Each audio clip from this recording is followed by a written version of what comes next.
General aviation aircraft are among the safest and most reliable forms of transportation in the world. But like any machine, failures can happen. Your training is designed to introduce you to a variety of simulated systems and equipment malfunctions and give you the tools to cope with that rare occasion when a malfunction occurs. During your practical test, the examiner gives you up to 3 simulated systems and equipment malfunctions to test how you analyze the situation and to see if you take the appropriate action to resolve the problem. The list of possible systems and equipment malfunctions varies from a partial or complete engine failure to smoke or fire in the engine compartment.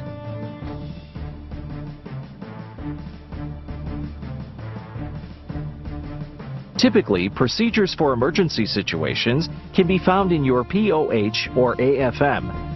However, it is impossible to cover every failure or malfunction.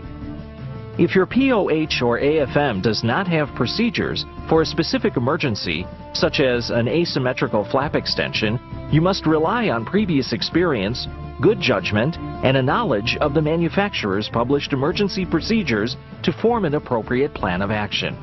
Remember, as in any emergency situation, your first priority is to fly the aircraft.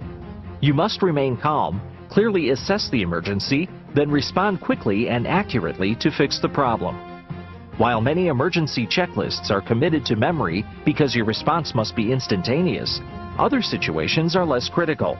In this case, you have time to refer to the POH or AFM to determine the appropriate course of action. An example of an emergency that is typically not covered in a POH or AFM is the partial loss of engine power. The partial loss of power could be the result of any number of factors, including a mechanical breakage or stoppage of the throttle control, or even undetected ice. Depending on the degree of power loss and to what extent the performance of the aircraft has been compromised, you may have several different options regarding your course of action. If your aircraft is capable of maintaining altitude or climbing, you can continue your flight to the nearest suitable airport while monitoring engine instruments and looking out for an emergency landing site should the need arise. You should maintain at least best glide speed while you attempt to restore full power to the engine. This may include applying carburetor heat, readjusting the mixture, checking the fuel selector switch, checking the magneto switch, and making sure the primer is in and locked. If you are unable to restore power, continue flying until you reach a suitable landing site.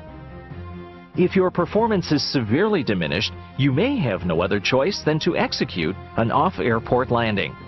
You should follow the emergency landing checklist outlined in your aircraft POH. It's a good idea to discuss emergency procedures for a variety of possible situations with your flight instructor. Your instructor can help you develop guidelines for systems and equipment malfunctions that are not covered in your AFM or POH. Reviewing emergency procedures on a regular basis and repeated practice with your flight instructor will also help prepare you for a real system malfunction or failure. In the unlikely event of a systems or equipment malfunction, your preparation can be the difference between confusion and a favorable outcome.